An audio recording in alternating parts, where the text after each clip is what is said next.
Welcome back, y'all, and happy Friday. This is the Bluechip Breakdown, and I'm your host, Bull. Today, I want to talk about our newest offensive line commitment, Sam Pendleton, who came from Notre Dame. We talked about him some yesterday. We figured that this was coming. He was on his visit, and it sounds like he's not going to be leaving. He's not going back anywhere. He came with the understanding that he was going to be going ahead and, getting into classes and all that good stuff. So we'll talk about him just a little bit more. We'll answer any questions that y'all might have about him. And also, this is something else that we don't have in our thumbnail or in our title, but it does sound like Coach Tim Banks he has maybe already signed his new contract. Sounds like it's going to be a multiple-year deal with some sort of a raise and all that good stuff. So we'll probably be getting, some news about that here. I would say maybe today, maybe tomorrow, but sometime very, very soon. So I think that is good news, obviously, because, Notre Dame's, coordinator, he left, and I think he's going to the Bengals or something like that. So it was rumored that maybe Penn State, or not Penn State, but it was rumored that maybe Notre Dame was looking to bring on Tim Banks. But, it's good, I think, that he's going to be staying with this team.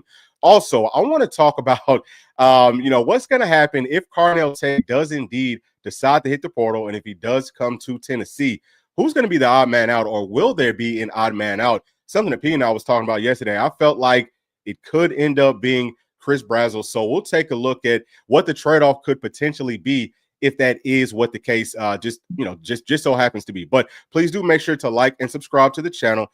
And I'm going to actually start this thing off with Sam Pendleton's highlights. Okay, so we had this up yesterday. I'll let y'all see this. So something that I did find pretty interesting is that he said that he's played center before. Now, I haven't seen any college clips of him playing at center, so I don't know if he's talking about he played center in high school, or if maybe at Notre Dame he was practicing some at center.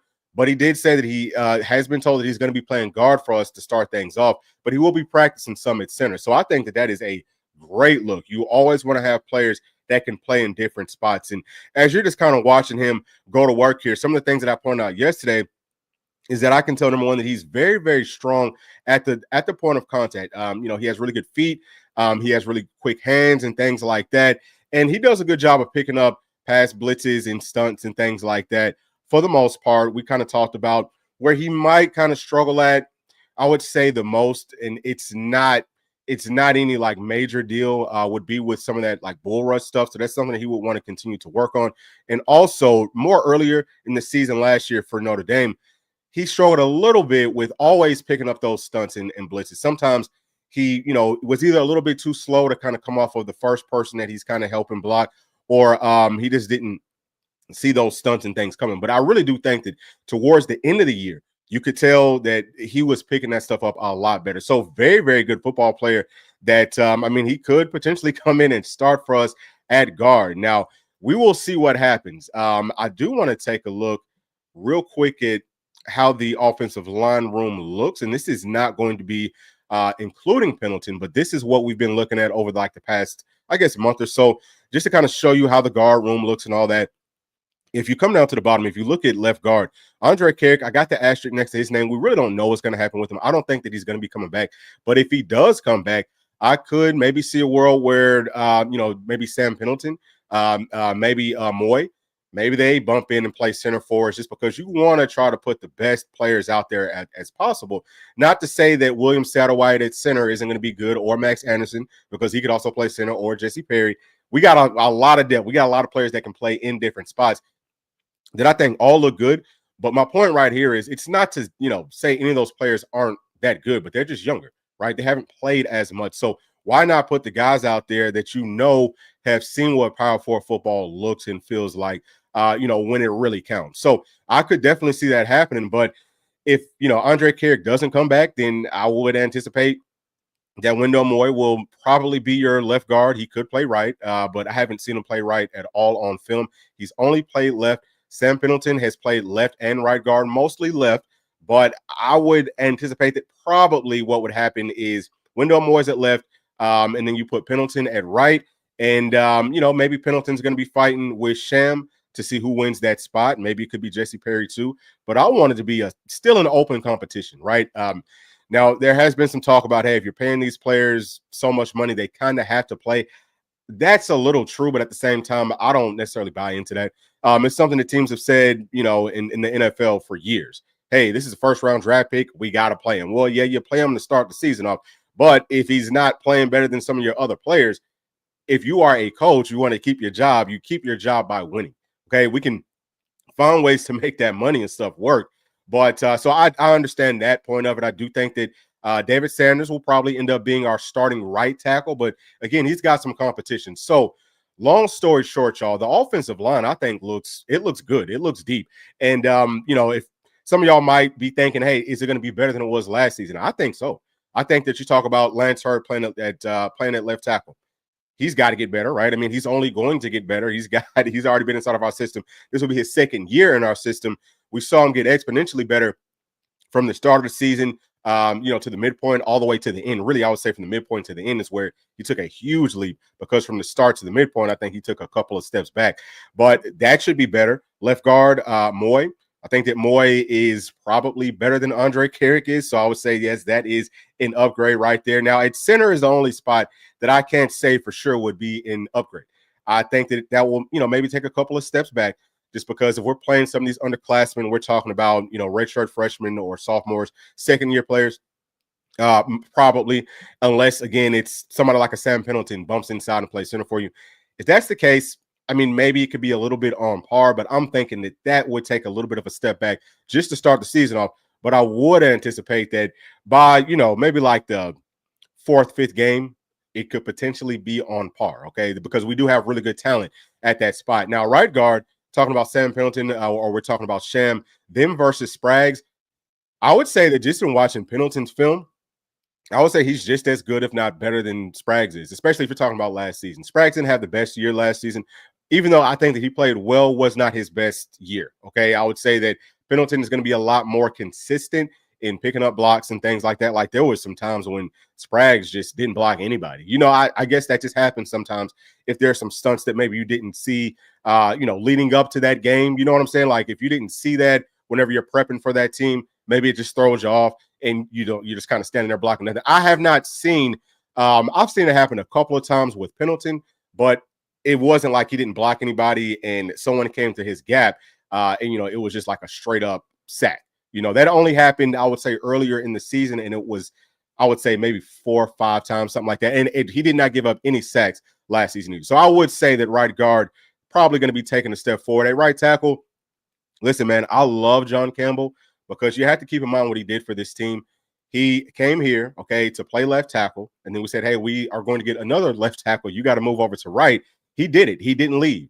Gerald Mincy left whenever, we were talking about doing that with him. So it's great that he stayed, but it was not his best season. Okay, I would say he was probably the least consistent offensive lineman on this team last season. And Dane Davis, he was pretty solid for the most part, but in some of the bigger games didn't look great. So I would say that we do have a chance to upgrade there. I love what I saw from David Sanders in that All-Star game. I think that he looked really good there. Again, he's going up against really good high school players. There is a difference from high school players to college, but I like where his floor is kind of at. I think that he's going to be fun. And then we also have Jesse Perry, who I think could also be fun. Larry Johnson could maybe bump over there for you. He looked really good playing at left tackle last season for us. Can he do that on the right side? Still have Bennett Warren, still have Jeremiah Hurd, still have Trevor Duncan. So we've got a lot of bodies that we could, try out at that spot. So I do think that potentially it's definitely going to be deeper. There's no question about that. It's going to be deeper. But is it going to be better? I would say that potentially, yes. So offensive line, y'all, should be taking a big step forward. Nico should be happy. He talked about, he put out that little post where he was saying, hey, what any offensive lineman that wants to come play at Tennessee, tap in. But I think that we should be set. So that is a great look. Now, let me get to some of these chats for y'all real quick. And actually, I'm going to pull up, we will let Pendleton's film kind of continue to go. So let me pull up this first one right here from David Speaks saying, if Carrick is granted another year, does Pendleton slide to center or will he compete with Moy for right guard? Yeah, so that something that we did just touch on. I think that's a really good question. I would say that you probably want to try one of your veterans out there at center, someone that's played there before. If Carrick does come back, again, so that you can put your best players that have played the most out there. You know what I'm saying? I think that would be a great look, man. If Andre Carrick comes back, we're going to have one of the best offensive lines, I think, in the entire country. So let's come on down to the next one from Vols Are Your Daddy. Like that one saying, what's up, Bull? What's going on, bro? Saying, have you watched much tape on Pendleton yet? Is he better, worse, as good as the other two interior offensive linemen we just whiffed on? Yeah, so I've watched a ton of film on all of those guys. So him compared to Wendell Moy, I would say that he's probably about like a step to a step and a half behind where Wendell Moy is for me on film. Okay. And then if you're talking about Thompson, I would say he's probably about 2.5 steps behind where Josh Thompson is. Josh Thompson was the best guard that was out there. Period. I mean, just period. He's going to be one of the best. He might be the best guard in the entire country next year. I said that he puts me in the mind of kind of like a Ratledge from Georgia. Very similar. I would say that Josh Thompson might be maybe like half a step behind where Ratledge is, but I thought that Ratledge was the best guard in the entire country in college last season. I don't know if he's going to be the first guard taken, but if I was picking, he would be. But very, very similar there. So I would say that Sam Pendleton, very, very, very good football player. I would say that he might be on like the same level as the kid from SC that we didn't get. You know what I'm saying, that we tried to get. He actually might be a little bit better than him to me. I think he's more consistent.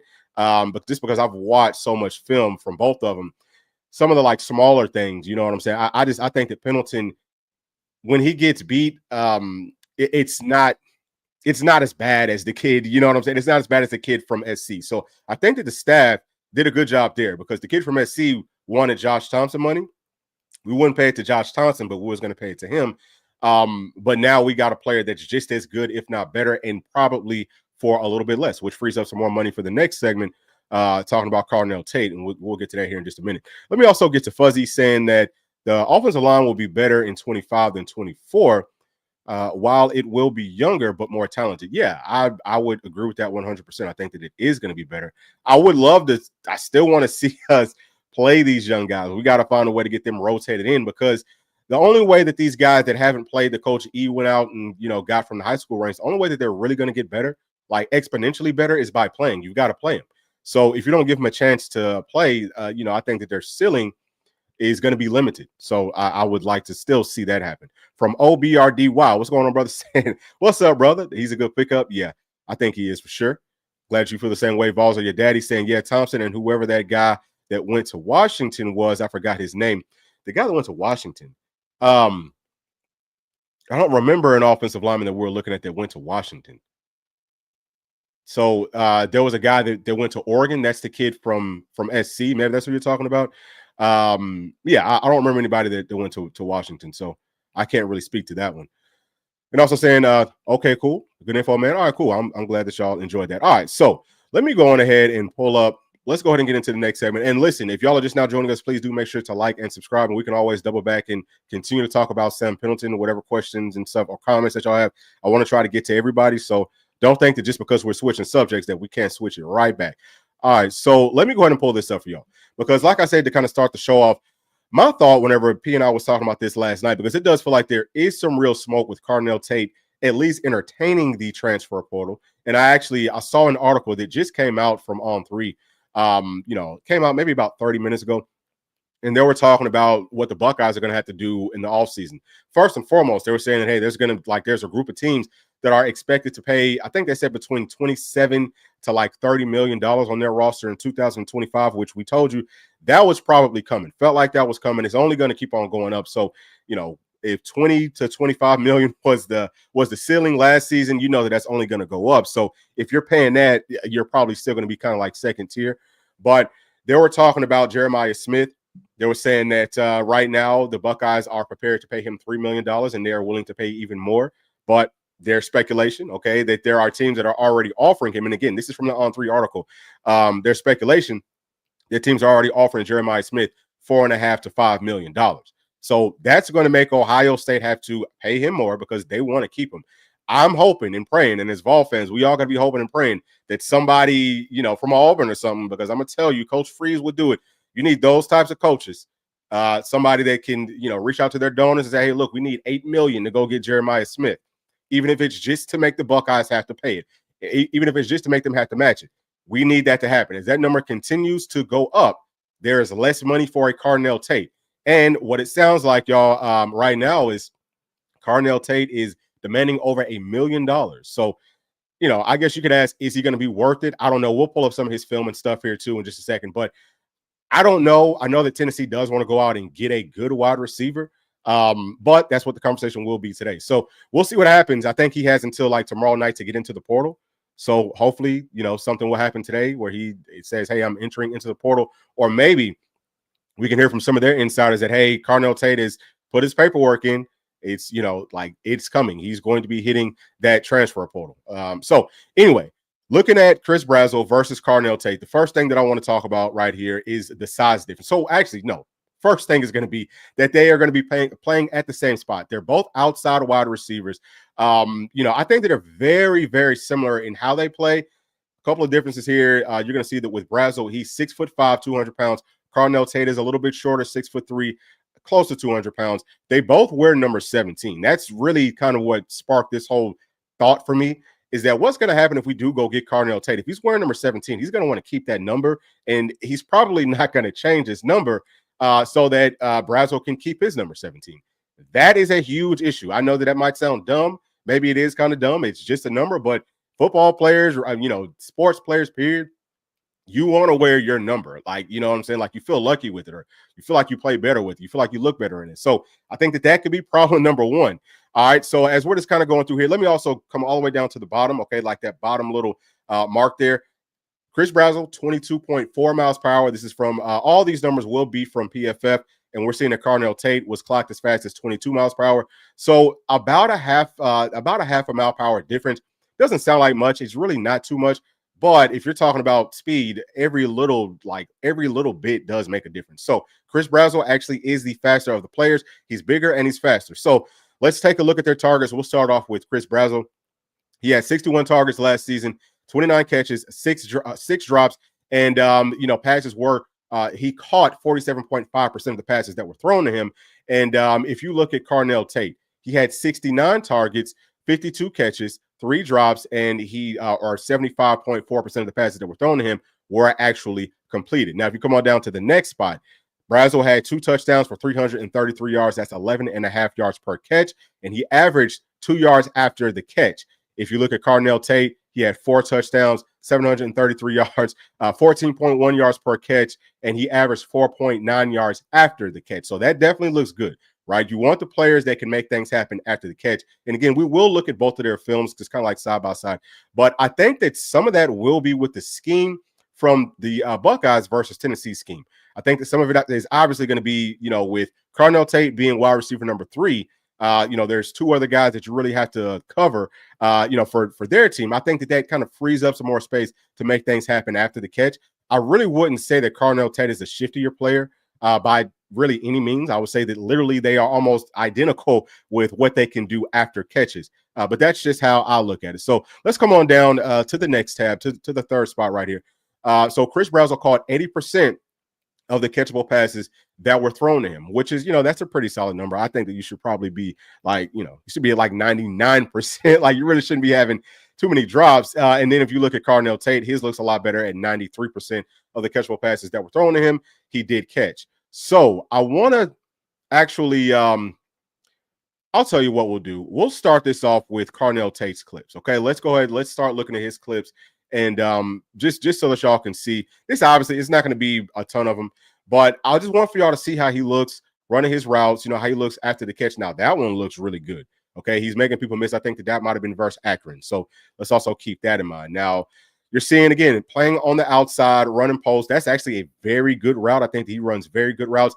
I would say that if I gave Carnell Tate, I would give him like a solid A for his route running.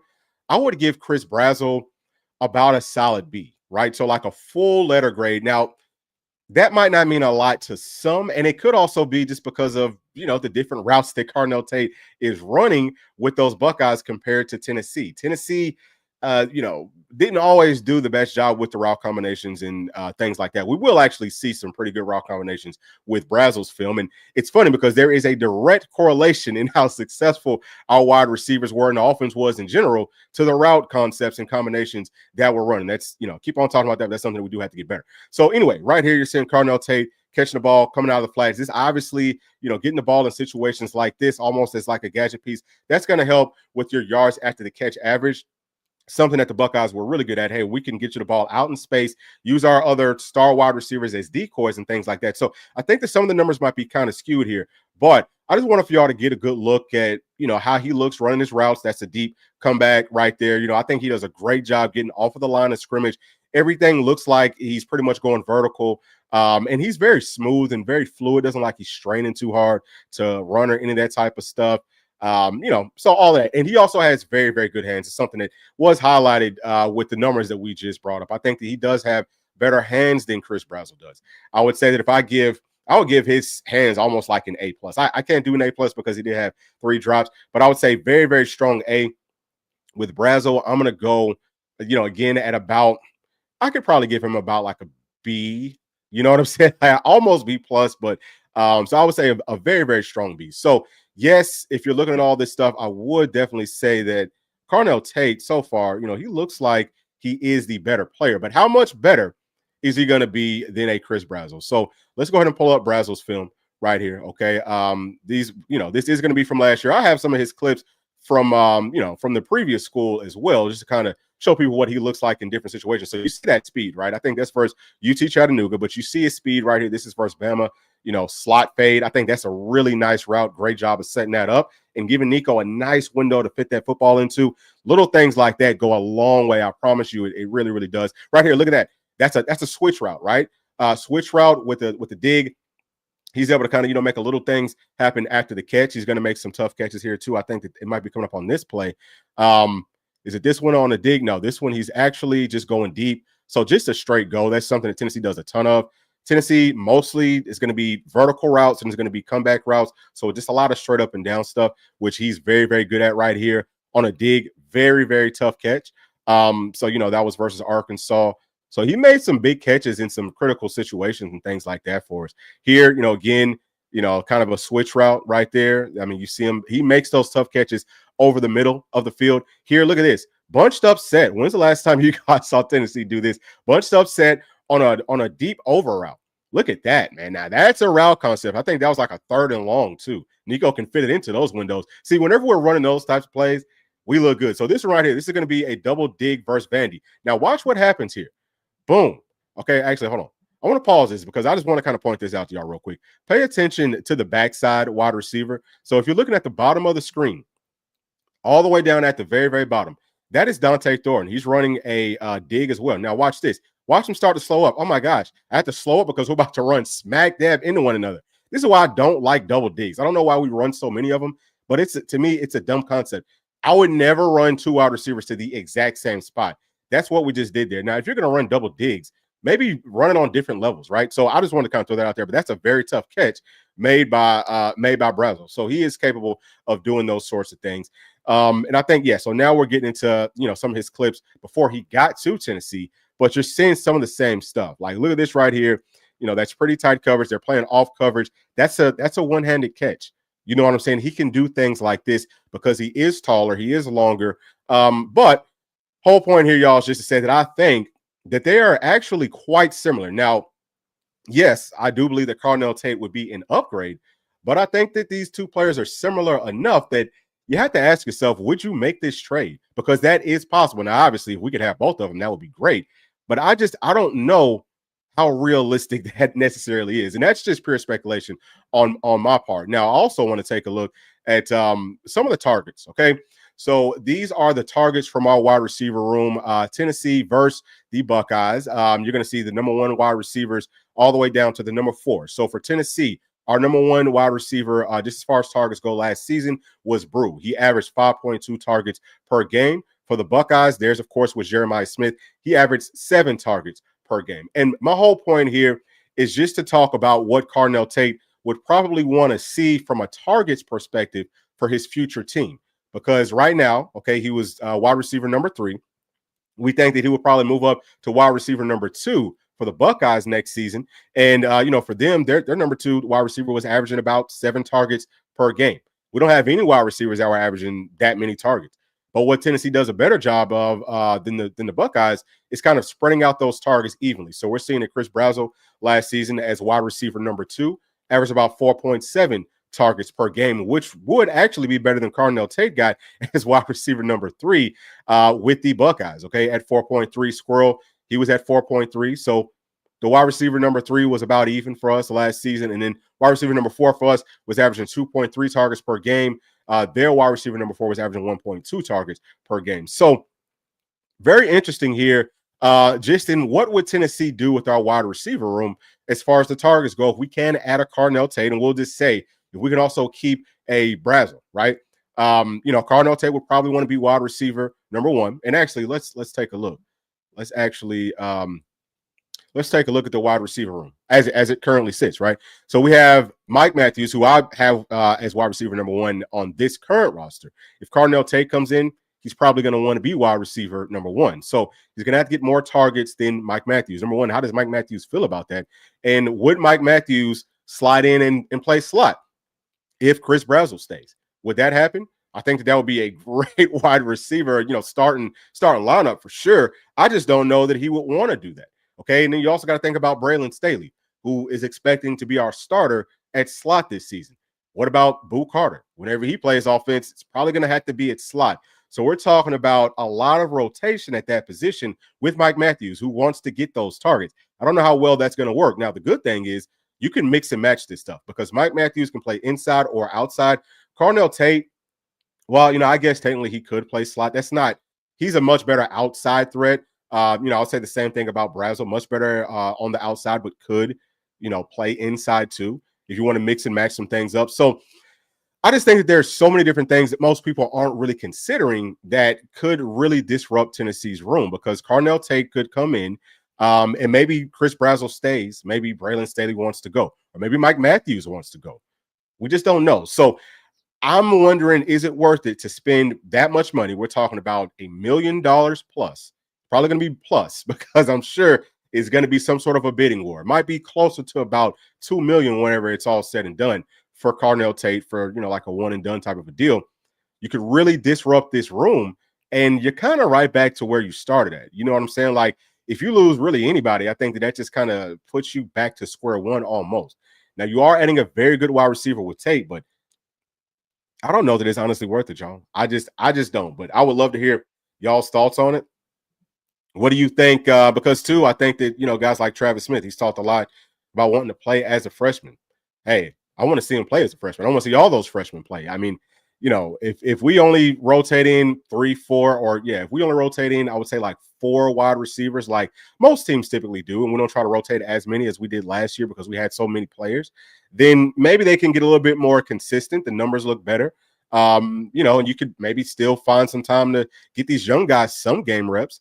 I think that might be the best way to do it. And then just go out and add maybe like a regular sort of a wide receiver. You know what I'm saying? Somebody that is solid, just like another depth piece that could potentially push for some playing time.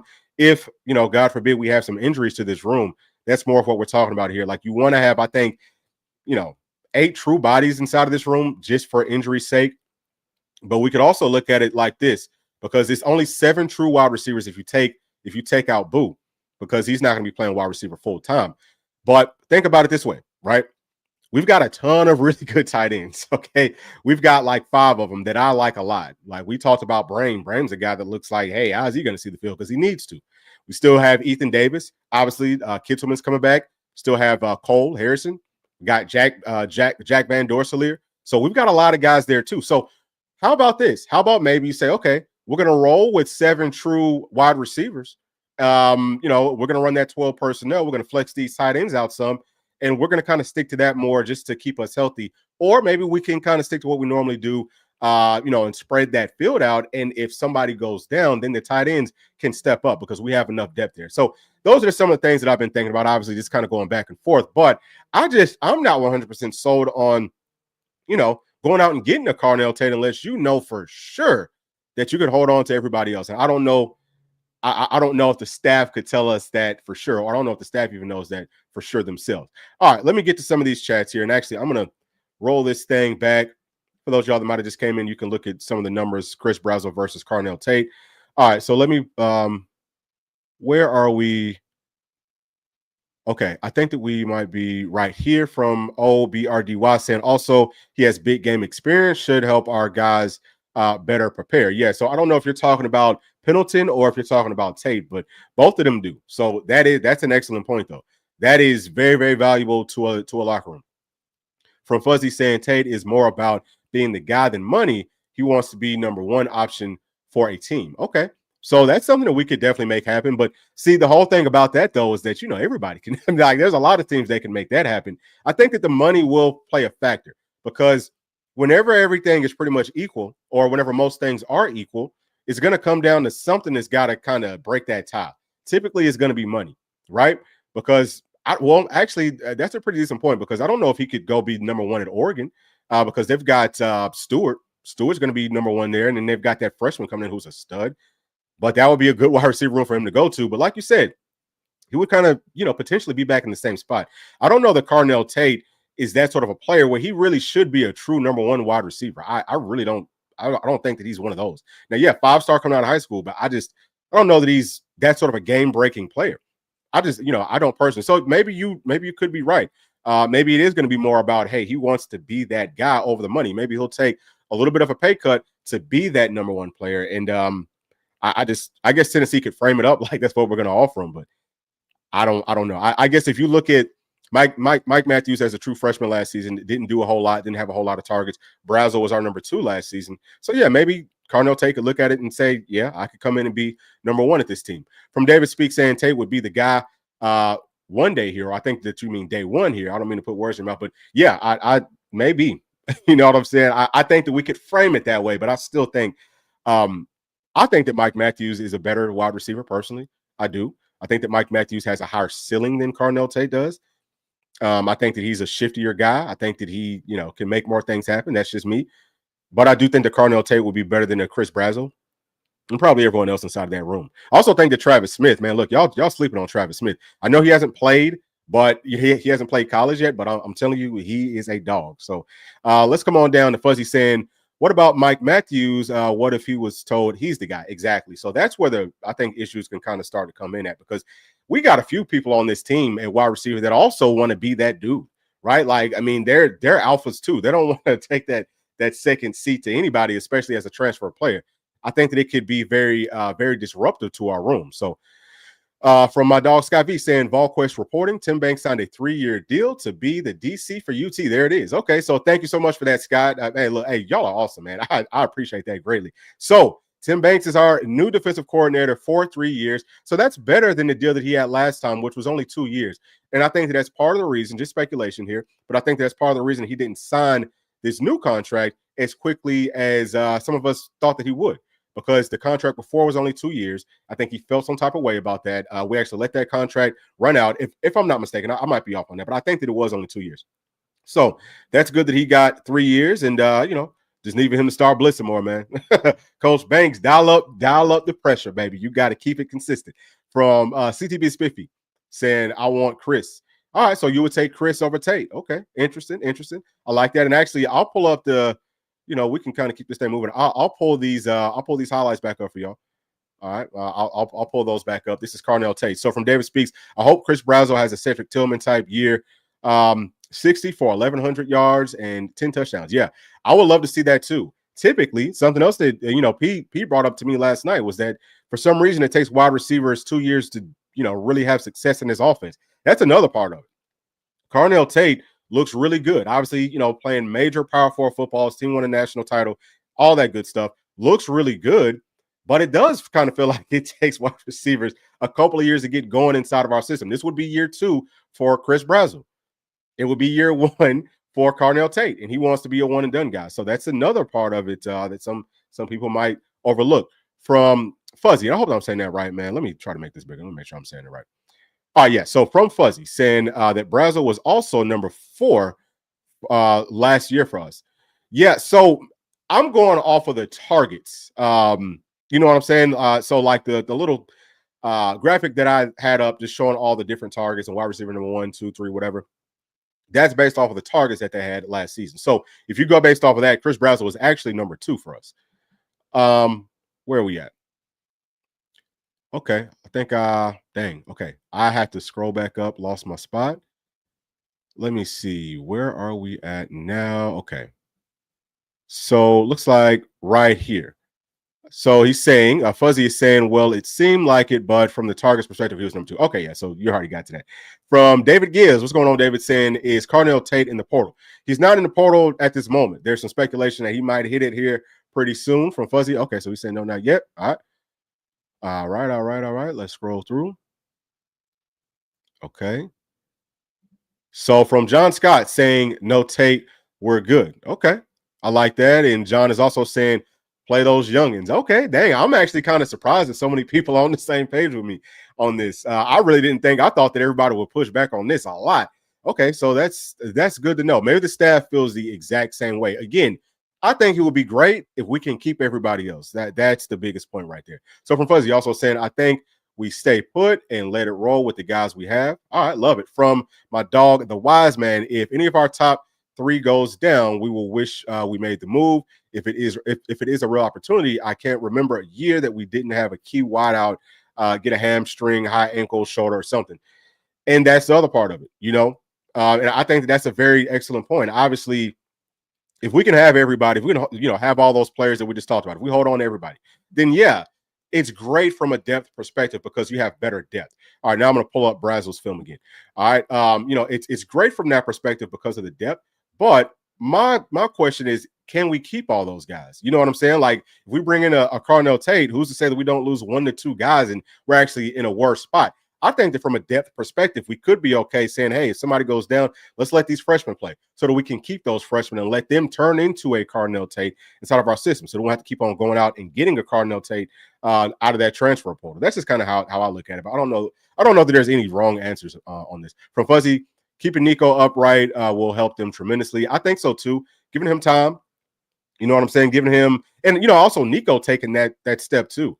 Because, we looked at Tate's numbers versus Brazzell's.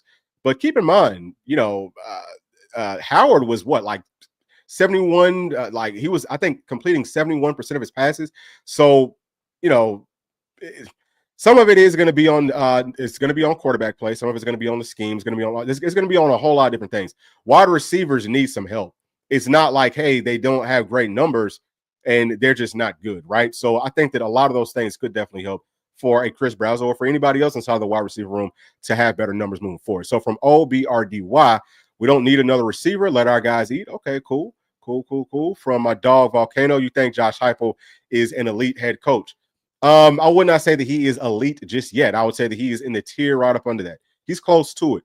But for him to get to that point, he's gonna have to win on the road consistently. He's gonna have to beat Georgia. He's gonna, you know what I'm saying? Like, he can't be a coach that just has struggled beating the same teams every single year. Now, he's done a good job of beating Florida, of beating Bama. You know what I'm saying? Like, he could beat Saban, but you got to go beat Kirby. You know what I'm saying? Like, we got to prove that we can go win some playoff games. It was tough this season because we went up against the best team in the entire country, but I think he's very, very close to it. So very good question right there from Fuzzy. We have Ethan Davis who can play in the slot. Yeah, I think that Ethan Davis will be great to flex out from tight end for sure. I think that Brain would also be one of those guys. Yep. Okay. So he's saying Brain. Perfect. Okay.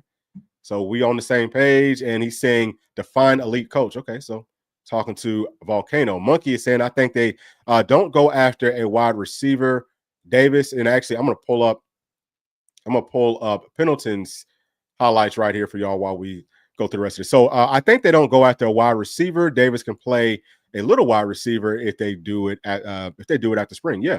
And then too, there's also that spring window where if we really feel like we had to go get another wide receiver, I mean, you're taking your chances because you don't know what you're going to get, but you could always just add a body there, if you absolutely have to. Save some money, add a body, let's turn this 2026 class into something really special, because I think that it could be, we say this all the time, top 3, potentially number 1.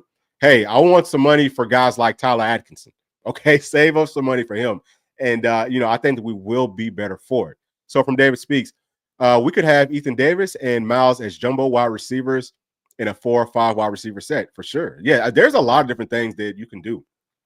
We have so many players, y'all, that I think we could utilize just in several different ways. but we just got to kind of think outside of the box some. You know what I mean? And yeah, I think that we're probably actually pretty straight. Like y'all are talking me into it more and more. I think we might be fine without Carnell Tate. Obviously, again, I'll keep on saying this because if we could add him and keep everybody else, then we are even better, right? But if he's going to disrupt our room in any sort of way, no, there's just no need for us to make that move. All right, so let me get on down here to Kong saying OSU lost their backup quarterback to the portal. Is their third guy good? That would be a good reason to leave if their quarterback is going to be a single target guy. Yes, so their third quarterback, well, I guess he would be their second string quarterback now. I believe it's Julian Sand, right? Who, because I think that they lost Nolan. Nolan hit the portal too. He was really good. So the Buckeyes had like 4 or 5 really good quarterbacks. But yeah, I would say that Julian Sand, very, very good player. And I think that he would probably be the guy next season. And then, they've got a true freshman coming in. I can't think of his name. I think his name is like Tavian something, but really good too. So, yeah, I mean, quarterback's not going to be an issue there for sure. But you know what? Tennessee's got really good quarterbacks too. So I'm really glad that Coach Heupel went out and got us a whole bunch of new ones coming in. Also, Tate's girlfriend is at Oregon. Yeah, so I've seen that. It sounds like his girlfriend maybe plays soccer at Oregon. I mean, I don't know, he might not want to go to school with. I mean, I don't know. And she could always come to Tennessee, right? She could always transfer somewhere else. I mean, we can make room for her. I promise you that. We'll if we absolutely have to, we can make room for her. I think that Brain, his girlfriend, was at Tennessee. And he ends up, he decided to go to Oregon first, but then he changed his mind. It was like, no, I really want to be at Tennessee. Did that play a factor? I don't know how much the girlfriend thing factors into everybody, but hopefully it's not too big of a deal if he is somebody that the staff feels like we absolutely need. David Speaks is saying day one. Fuzzy saying wide receivers have taken 2 years to get up in the offense. Yeah, for sure. Okay, let me see if I can get to some different people right here. So from Eric B. Jones saying, I say leave Tate alone. We have Chris Brazzell, Mike Matthews, Braylon Staley, and Amari Jefferson, who has no college football experience because he didn't play at Alabama last season because he was injured. Yeah, so he has some college football experience. So he understands what the day-to-day grind is. You know what I'm saying? Like, he knows what the meeting rooms are like and all that. But I know what you mean. He doesn't have any on the field in game, reps or anything like that. So yeah, I think that those are some really good points. From David Speaks, Bull, why recruit blue chip wide receivers? Let me pull this down. All right, so why recruit blue chip wide receivers if we get proven wide receivers in the portal?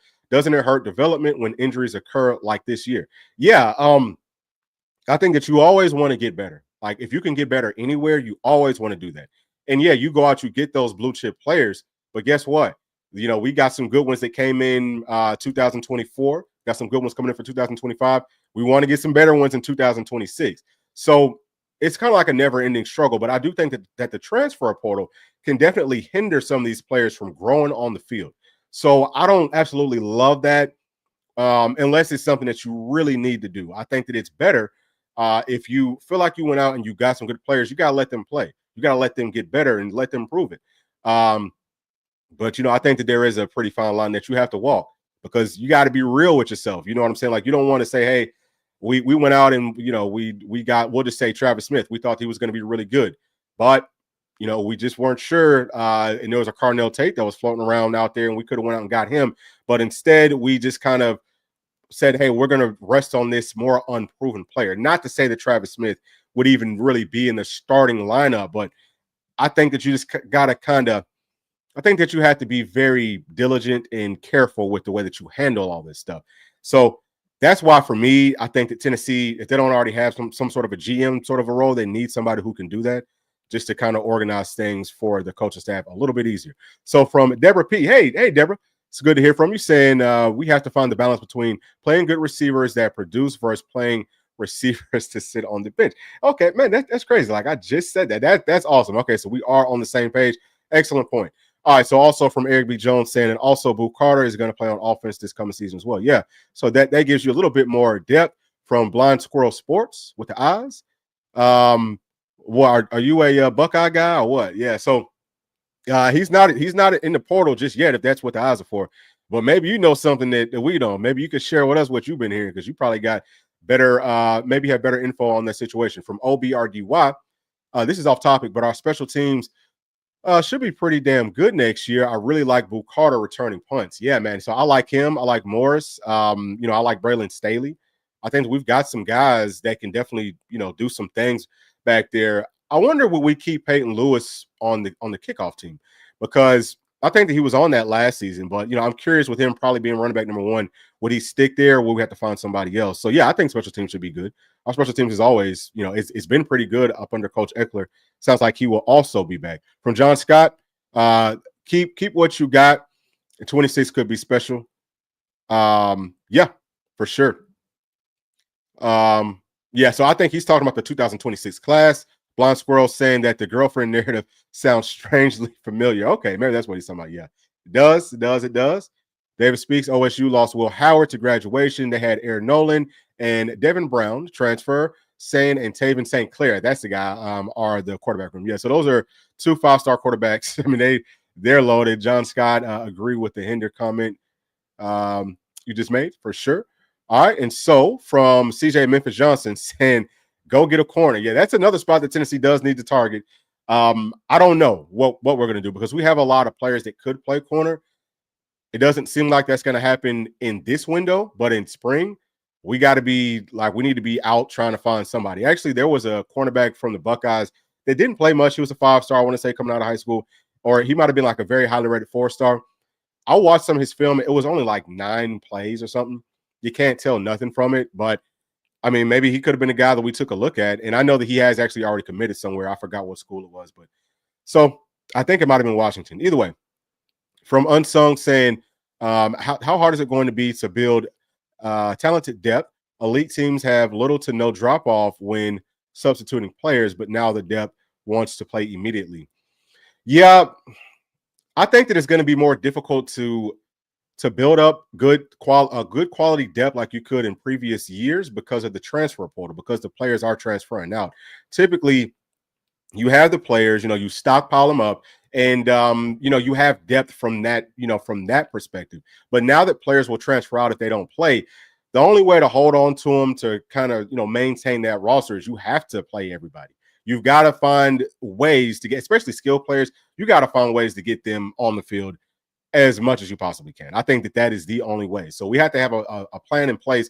People's numbers might not look as great, but it should be very, very spread out, and everyone hopefully can be happy. So from OBRDY saying, speaking of quarter, is Jamal McCoy going to be ready by fall camp? I don't think he's going to be ready by.